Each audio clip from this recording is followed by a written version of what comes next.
रूबरू पेश हुआ था।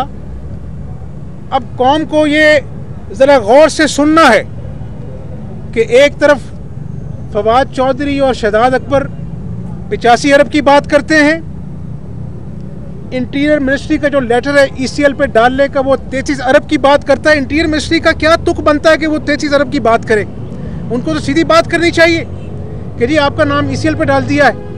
और आज कौम ये बात जान ले कि 85 अरब नहीं, 33 अरब नहीं, आज नैब मुझसे सिर्फ सवाल करता है कि 18 करोड़ का मामला है। ये बातें आप जान लें, ये बातें जान लें। और ये 18 करोड़ कब का है? जो FTTs आई हैं, जो मुझे बाहर से पैसा आया है, ये 2005 से 2008 तक, यानी 2005 और 2008 तक ये पैसा मुझे आया है। उस वक़्त हमजा शहबाज शरीफ पब्लिक ऑफिस होल्डर नहीं था, मुशर्रफ का दौर था। 10 साल मुशर्रफ ने अपनी तकरीर में, जो पहली तकरीर कौम से की थी, उसमें कहा कि हमजा शहबाज को हमने यहाँ रखा है, यानी अगवा बराए तवान मुझे गिरवी रखा हुआ था 10 साल के लिए। मुझे बताएं कि ना मैं पब्लिक ऑफिस होल्डर था, मुझे लाहौर से बाहर जाने की इजाज़त नहीं थी, मेरे वालिद को कैंसर का मूजी मर्ज लाहक हुआ, वो मेरी राह तकते रहे, मैं ऑपरेशन थिएटर में उनका साथ देने के लिए जा सका क्योंकि मुशर्रफ का दौर था। मुझे लाहौर से बाहर जाने की इजाज़त नहीं थी, पाकिस्तान से बाहर जाने की इजाज़त नहीं थी। मुझे बताएं कि जब ना मैं पब्लिक ऑफिस होल्डर था तो किस बात की करप्शन, किस बात की मनी लॉन्ड्रिंग? 18 करोड़ का जवाब मैं इंशाल्लाह ताला ये देता हूं कि मैंने जो भी किया उस वक़्त के कानून के मुताबिक किया, उस वक़्त के टैक्स कवानीन के मुताबिक किया। और मैं पब्लिक ऑफिस होल्डर नहीं था। मैं पाकिस्तानी कौम को दोबारा गुजारिश कर दूं कि उस वक़्त मैं पब्लिक ऑफिस होल्डर नहीं था, मुशर्रफ का दौर था 10 साल का, ना मेरा भाई था, ना मेरा बाप था, ना मेरी माँ थी, अकेला आदमी था। और नैब उस वक़्त मुझे अपने दफ्तर में बुलाता था, 6-6 घंटे उठाता था, मेरे साथ मेरे दफ्तर में घंटों बैठकर मेरी फाइलें खंगालता था। और यहाँ तक कि उस दौर में नैब ने मुझसे 12 करोड़ रुपया हथियाया इसलिए कह रहा हूँ कि मेरे कंपनी से 12 करोड़ रुपया नैब ने निकलवाया। और ये हकायक हैं कि जब डिक्टेटर का दौर ख़त्म हुआ तो सुप्रीम कोर्ट के कहने पर जो 12 करोड़ रुपया मुझसे नैब ने हथियाया था उसको वापस करना पड़ा कि नैब ने ये गलत काम किया। मुझे आप ये बताएं कि ये कौन सी मनी लॉन्ड्रिंग है? ये कौन सी ऐसी बात है जिसके ऊपर रोज़ प्रेस कॉन्फ्रेंस होती है, रोज़ इल्ज़ामात लगते हैं? और मैं बड़ा गुनाहगार हूँ मेरे पाकिस्तानियों, लेकिन इस बात की गवाह देना कि अगर ये 18 करोड़ रुपया जो मुझ पे इल्ज़ाम लगा है, अगर ये मनी लॉन्ड्रिंग साबित ना हुई, ये करप्शन साबित ना हुई, तो नियाज़ी खान तुम्हें कौम से माफ़ी मांगनी पड़ेगी। ठीक उसी तरह जिस तरह ये कहते थे 56 कंपनियां, शहबाज शरीफ ने अरबों रुपए खाए, साफ पानी में शहबाज शरीफ ने अरबों खाए, आशियाना में शहबाज शरीफ ने अरबों खाए। जब फैसला आया दूध का दूध पानी का पानी है, ना 1 इंच ज़मीन गई, ना 1 पैसा पाकिस्तानी खजाने से गया, और पूरी कौम ने देखा कि ये सब झूठ था, फरेब था। मैंने आज पाकिस्तानी कौम के सामने अपना जवाब दे दिया है, लेकिन मैं जवाब के साथ साथ पाकिस्तानी कौम के सामने कुछ चुपते हुए सवाल रख के जा रहा हूं जिनका जवाब ये पाकिस्तानी कौम मांगती है। एक शख्स जो खुद सरकारी हेलीकॉप्टर में सैर सपाटे करता रहा और नैब के अंदर पेशी भुगती, उसका कोई जवाब नहीं है। और फिर वो नैब चेयरमैन से मीटिंग करता है बतौर वज़ीर आज़म। मुझे कोई कानूनदान ये समझाए कि जिस शख्स पे सरकारी हेलीकॉप्टर को इस्तेमाल करने का सैर सपाटे के लिए इल्ज़ाम है, वो किस हैसियत में नैब चेयरमैन से मुलाकात करता है? मुझे बताए पाकिस्तानी कौम पूछ कर नियाज़ी खान से कि मेरी बीमार माँ को नोटिस जाता है, मेरी बहनों को पुलिस के साथ मुआशरा करके नोटिस जाता है, लेकिन अलीमा खान जिसने ऑफशोर कंपनीज बनाई, अरबों की जायदादें बनाई, आज तक पाकिस्तानी कौम को नहीं बताया गया कि अलीमा खान साहिबा की सोर्सेस क्या हैं। यह नया पाकिस्तान का एहतसाब है? ऐसे काम चलेगा? ऐसे काम नहीं चलेगा। और आज पेशियां भुगतता है शहबाज शरीफ, पेशियां भुगतता है शाहिद खाकान अब्बासी, ख्वाजा साद रफीक, ख्वाजा आसिफ, बिलावल भुट्टो जरदारी, और तो कोई पेशियां नहीं भुगतता। आज मुझे बताएं, पाकिस्तानी कौम पूछती है कि पेशावर हाई कोर्ट ने कहा कि ये पेशावर बीआरटी को इंक्वायरी की जाए, बताया जाए खैबर पख्तूनख्वा हुकूमत की, जो नियाजी खान की हुकूमत है वहां पर, उनकी अपनी रिपोर्ट कहती है कि इसमें 7 अरब रुपए का करप्शन का स्कैंडल है। कोई पूछने वाला नहीं है। अभी नैब ने बयान दागा कि नैब शक्लें नहीं देखता। ये मैंने जो नाम गिनाए हैं, नैब को ये शक्लें नजर आती हैं, और बाकियों ने सुलेमानी टोपी पहन रखी है जो नैब को नजर नहीं आता। एक खातून जहां बाक हो गई, सिर्फ ट्रायल में 1 खरब से ज्यादा मंसूबा तजावुज कर चुका। 1 खरब में शहबाज शरीफ ने 3 मेट्रो बस बनाई, नियाजी खान की बीआरटी पेशावर की धक्के लगा लगा के 1 खरब से तजावुज कर गई। अभी तक कोई नहीं पता कि कब वो चलेगी। खड्डे हैं वहां पर, बारिश हुई, छतें बह गई। ये तमाशा पाकिस्तानी कौम देख रही।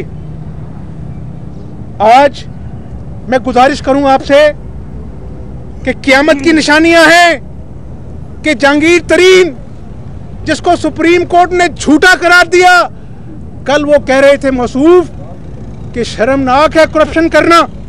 जो मालियों के नाम पर करोड़ों की इनसाइडर ट्रेडिंग करता है, जिसको कोर्ट ने नाअहल का और झूठा करार दिया, वो कौम को इंसाफ का, कानून का, एहतसाब का भाषण दे रहा है और नियाजी खान साहब से बनी गाला में मीटिंग्स करता है। कौम पूछती है, नियाजी खान ये नया पाकिस्तान है तुम्हारा? गुजारिश ये है मेरे दोस्तों, मेरे साथियों, कि आज अभी 8 महीने में इस हुकूमत ने 3,300 अरब का कर्जा ले लिया। और मैं कहता हूं, इस वक्त मुझे नैब की पेशियों का खौफ नहीं है। जो आगे मुआशी कत्ल हो रहा है और होने वाला है, उसका पाकिस्तानी कौम अंदाजा नहीं कर सकती। इनको मोटी अकल वालों को समझ नहीं आती, सुनामी की समझ आती है। अभी ये फिल्म शुरू हुई है। अभी जो महंगाई का सुनामी आम रेडी वाले को, मजदूर को घेरने वाला है, इसका किसी को अंदाजा नहीं है। असद उमर साहब फरमाते हैं कि अपना जो है वो IMF से बात हो गई है, महंगाई नहीं होगी। उसी के साथ ओगरा कहती है 80% बिजली और गैस महंगी होने वाली है। मुझे आप सिर्फ ये बता दें कि अगर हमजा शहबाज शरीफ की पेशियों से 22 करोड़ लोगों का पेट भर जाता है, हमारे मुआशी हालात बेहतर हो जाते हैं, तो हमजा शहबाज शरीफ को रोज बुलाएं। लेकिन ये एहतसाब नहीं है। जब नियाजी से उसकी अहलियत के बारे में पूछा जाता है, 8 महीने की मुआशी पॉलिसियों के बारे में पूछा जाता है, तो फिर आवाम की जो महंगाई से कमर टूट गई है, उसका ध्यान बांटने के लिए हमजा शहबाज शरीफ को नैब बुलाता है। और फवाद चौधरी और शहजाद अकबर, जिनका कोई काम नहीं है, वो नैब की तर्जुमानी करके 85 अरब, 33 अरब और बात अब 18 करोड़ पे आ गई। कल अदालत लगेगी हाई कोर्ट के सामने। मैंने जो आपको पाकिस्तानी कौम को बयान दिया, वहाँ भी बयान दूंगा। लेकिन पाकिस्तानी कौम, मैं दोहराता हूँ, अगर हमजा शहबाज अल्लाह का गुनाहगार आदमी है, मैं अल्लाह से डरने वाला हूँ, नियाजी खान की गीदर भपकियों से डरने वाला नहीं। अगर नियाजी करप्शन साबित ना कर सका, अगर मनी लॉन्ड्रिंग साबित ना कर सका, तो पाकिस्तानी कौम नियाजी को कहना कि उसी कंटेनर पर चढ़कर जिस कंटेनर पर चढ़कर पाकिस्तानी कौम को सब्ज बाग दिखाए थे, झूठ बोले थे कि मैं IMF के कर्जा लेने से पहले खुदकुशी कर लूँगा, उसी कंटेनर पर चढ़कर हमजा शहबाज से माफ़ी मांगना, इस कौम से माफ़ी मांगना कि तुमने वक्त ज़ाया किया है।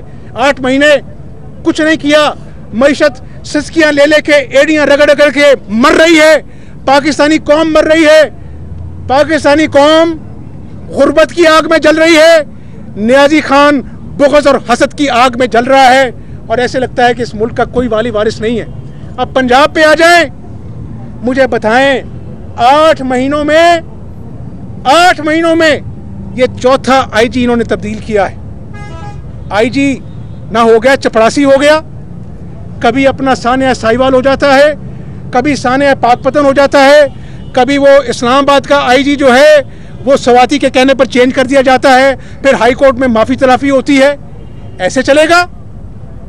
और आज सुप्रीम कोर्ट ने कहा है, मेट्रो पेशावर की बात तो मैंने बता दी, सुप्रीम कोर्ट ने कहा है कि अगर ये ऑरेंज लाइन ना चली तो मैं नैब को कहेंगे हम कि इसकी इंक्वायरी करे। ये हाल है, इनसे बने बनाए मंसूबे भी नहीं चलते। ये पाकिस्तान की तरक्की क्या करेगा? 300 अरब पाकिस्तान से इसने बाहर से लाने थे, उसका क्या बना? और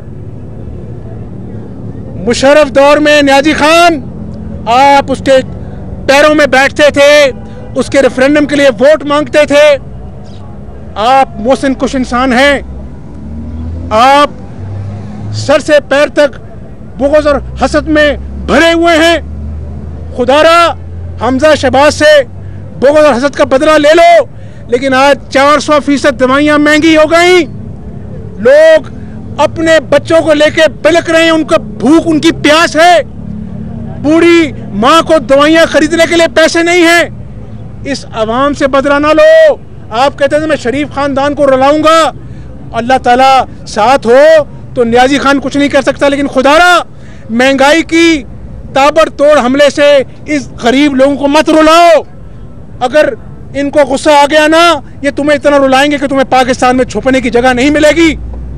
मैं पाकिस्तानी कौम को बताना चाहता हूं कि अभी रियासत मदीना का लेक्चर देने वाला नियाजी खान किस मुंह से एहतसाब की बात करता है। पहले अखलाकी जुर्रत है तो अपने हेलीकॉप्टर के सैर सपाटे का जवाब दे। और मैं आपसे गुजारिश कर दूं कि मैं बड़ा गुनहगार हूं। 27 अरब का एक इल्ज़ाम लगाया कि शहबाज शरीफ ने 27 अरब खाए हैं। शहबाज शरीफ साहब कोर्ट में गए, आज तक नियाजी ने उसका जवाब नहीं दिया। एक अपना इल्ज़ाम लगाया 10 अरब शहबाज शरीफ ने खाए हैं, आज तक कोर्ट में वकीलें तारीखें लेते हैं, नियाजी खान ने उसका जवाब नहीं दिया। ये झूठा शख्स है, ये झूठा आदमी है और एक एक करके इसका झूठ बेनकाब हो रहा है। मैं आपसे गुजारिश करूं कि आज 8 माह बाद वही पंजाब में शहबाज शरीफ की टीम आ गई है। तमाम सेक्रेटरीज जो हैं वो शहबाज शरीफ के आ गए हैं। तो मैं यही कहूँगा कि अल्लाह ताला इस सूबे की हिफाजत करे, लेकिन ये ज़रूर कहूँगा बड़ी देर कर दी मेहरबान आते आते। तो ये आज सेक्रेटरीज जो लगाए हैं ये एतराफ़ है कि शहबाज शरीफ ने सूबे की खिदमत की है। मैं पाकिस्तानी कौम का बड़ा मशकूर हूँ कि आप इस बात का फैसला करेंगे कि झूठा कौन है सच्चा कौन है। लेकिन मैंने फिर कहा कि मैं अल्लाह से डरता हूँ, खुदा के फजल करम से ना एक पाई की करप्शन की है, ना इंशाअल्लाह ताला ये साबित कर पाएंगे। और मनी लॉन्ड्रिंग दूर की बात है। नियाजी खान तुम भूल में हो, तुमसे कुछ बन नहीं पा रहा, तुमसे पाकिस्तानी कौम के मसाइल हल नहीं हो रहे, एक वादा भी तुमसे सच्चा साबित नहीं हुआ। तो कहते हो कि शहबाज शरीफ, हमजा शरीफ, नवाज शरीफ के खिलाफ कुछ लेके आओ। ऐसे मुल्क नहीं चलते। आज भी मैं कहता हूँ कि फाटफ जो है ना, फाटफ जो पाकिस्तान को ब्लैक लिस्ट करना चाहता है, पाकिस्तान की खिलाफ दुश्मन सरगर्म है। इस पाकिस्तानी कौम को जोड़ो, वरना वो वक्त आएगा जब तुम्हारे झूठे वादों का मुहासमा ये पाकिस्तानी कौम करेगी। अच्छा हमजा साहब ये बताएं कि आप तो पेश हो चुके हैं, आपके ऊपर जो इल्ज़ामात हैं आप वो कहते हैं उनका तसल्ली बख्श जवाब दे दिया, सेम ही इल्ज़ाम आपके जो भाई हैं सलमान शहबाज उन्हीं के ऊपर है, वो भी मनी लॉन्ड्रिंग केस में ही तलब हैं और अब नैब वो कहती है कि वो अब्सकॉन्डर भी है, मफरूर है, वो क्यों नहीं आते, वो क्यों जवाब नहीं देते यहाँ पर? ये भी ऐड कर लीजिएगा कि जो मंजूर पापड़ वाले के और मजदूरों के अकाउंट में निकले हैं, क्या इत्तेफाक है कि वही पैसे जो है कुछ दिन बाद जो है आपके भाई सलमान के अकाउंट में जाते हैं? ये तोता मैना की कहानियां सुनाते हैं जो मोटी मोटी गर्दनों वाले आते हैं ना, अपना आके बोलते हैं। इसका जवाब बता दी, ना करप्शन है ना कानून के मुताबिक इन्वेस्टमेंट की है। अब सवाल का जवाब है, नवाज शरीफ अपनी बीवी को बिस्तरे छोड़कर पाकिस्तान आए, हमजा शहबाज अपनी बच्ची छोड़कर अल्लाह के हवाले कर